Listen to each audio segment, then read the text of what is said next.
LOF Channel membahas 3 pokok permasalahan, yakni logika, fakta, dan opini. Dari setiap video yang di-post, yang di-upload, yang diunggah dari LOF Channel memuat ketiga prinsip dasarnya, yakni logika, fakta, dan opini. Bismillahirrahmanirrahim. Assalamualaikum warahmatullahi wabarakatuh. Salam sejahtera untuk saudara-saudariku di luar dari Islam, yakni non-Muslim, khususnya saudara-saudariku yang beragama Kristiani. Jumpa kembali Sobat LOF Channel. Kali ini LOF Channel akan mengangkat tema yakni detik-detik Nabi Isa alaihissalam atau Yesus alaihissalam disalib. Mari kita lihat teman-teman dalam versi Alkitab. Yang sebelumnya LOF Channel juga sudah bahas Nabi Isa alaihissalam dalam versi Al-Quran. Jadi teman-teman bisa nonton di video sebelumnya. Kita lanjut teman-teman.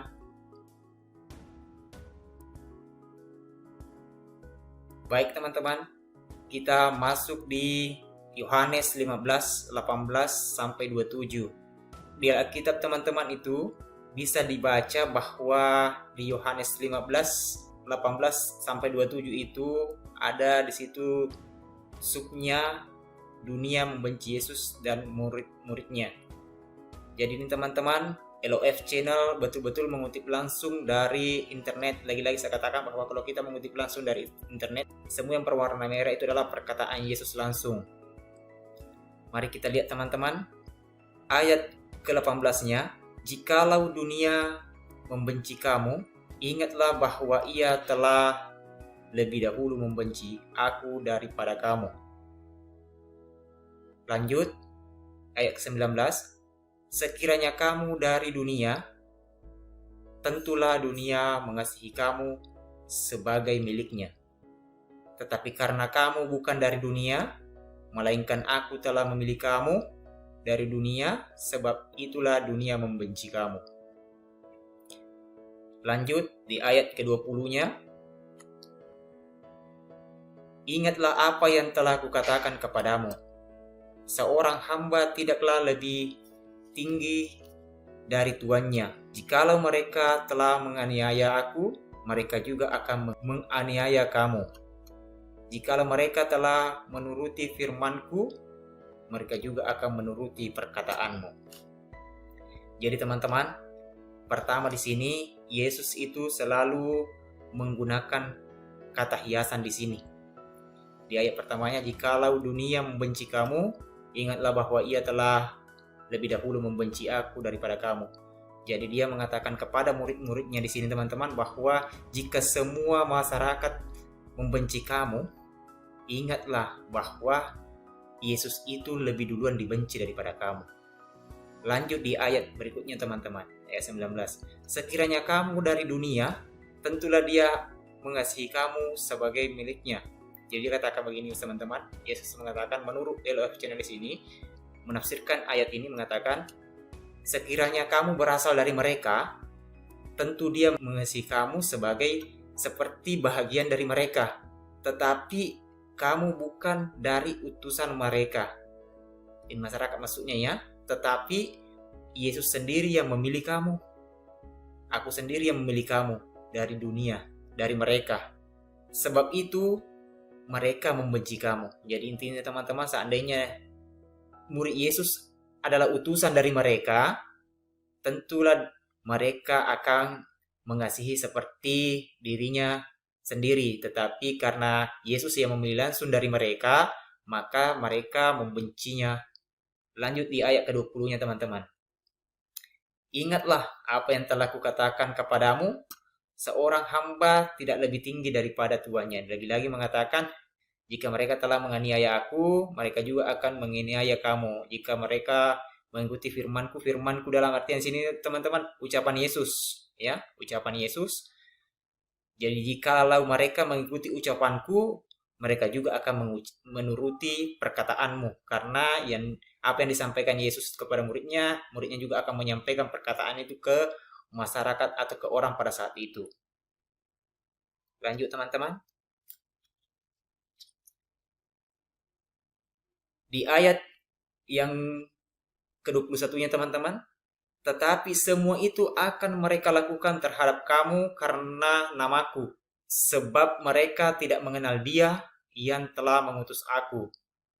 Sekiranya aku tidak datang dan tidak berkata-kata kepada mereka, mereka tentu tidak berdosa. Tetapi sekarang mereka tidak mempunyai dalih bagi dosa mereka. Barang siapa membenci aku, ia membenci Bapakku. Lanjut teman-teman. Sekiranya aku tidak melakukan pekerjaan di tengah-tengah mereka, seperti yang tidak pernah dilakukan orang lain, mereka tentu tidak berdosa. Tetapi sekarang walaupun mereka telah melihat semua itu, namun mereka membenci aku maupun Bapakku. Jadi di sini teman-teman maksud ayat 21-nya di sini, tetapi semuanya itu akan mereka lakukan terhadap kamu karena namaku, sebab mereka tidak mengenal Dia yang mengutus aku.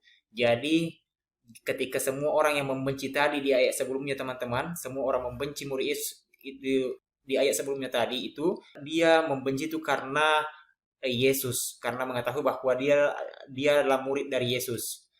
Tapi Yesus mengatakan dia melakukan seperti itu karena dia tidak mengenal siapa yang mengutus Yesus. Dia di sini teman-teman adalah Bapa Yesus dalam Alkitab atau Allah, ya. Itulah yang mengutus Yesus adalah Allah. Ayat berikutnya teman-teman, sekiranya aku tidak datang dan tidak berkata-kata kepada mereka, mereka tentu tidak berdosa, tetapi sekarang mereka tidak mempunyai dalih bagi dosa mereka. Jadi Yesus mengatakan di sini teman-teman, sekiranya Yesus tidak datang memberikan petunjuk, berkata-kata di tengah orang pada saat itu, memberitakan firman Allah, mungkin dia tidak akan berdosa.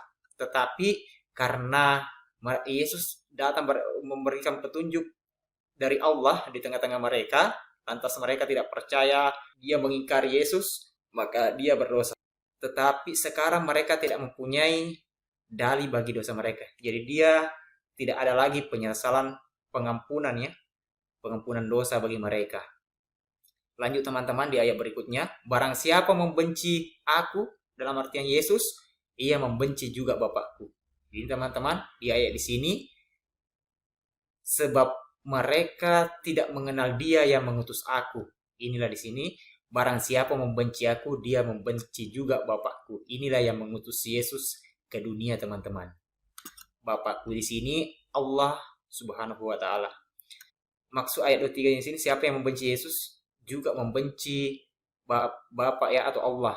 Jadi siapa yang membenci muridnya Yesus, dia akan membenci Yesus juga, dan dia juga akan membenci Allah. Lanjut teman-teman di ayat 24-nya, sekiranya aku tidak melakukan pekerjaan di tengah-tengah mereka seperti yang tidak pernah dilakukan orang lain, mereka tentu tidak berdosa. Tetapi sekarang walaupun mereka telah melihat semuanya itu, namun mereka membenci baik aku maupun Bapakku. Jadi lagi-lagi dikatakan teman-teman, ini penjelasan itu dari ayat 21-nya. Sekiranya Yesus tidak datang menyampaikan perkataan Allah di tengah-tengah mereka seperti yang sebelum-sebelumnya tidak ada yang datang, seperti sebelum-sebelumnya tidak pernah dilakukan oleh orang lain, maka mereka tidak berdosa. Tetapi walaupun sekarang dia sudah mengetahui semua teman-teman, jadi apa yang disampaikan Yesus itu adalah firman Allah, mereka sudah tahu semua, tetapi dia tetap membenci Yesus dan dia juga membenci Allah. Lanjut teman-teman.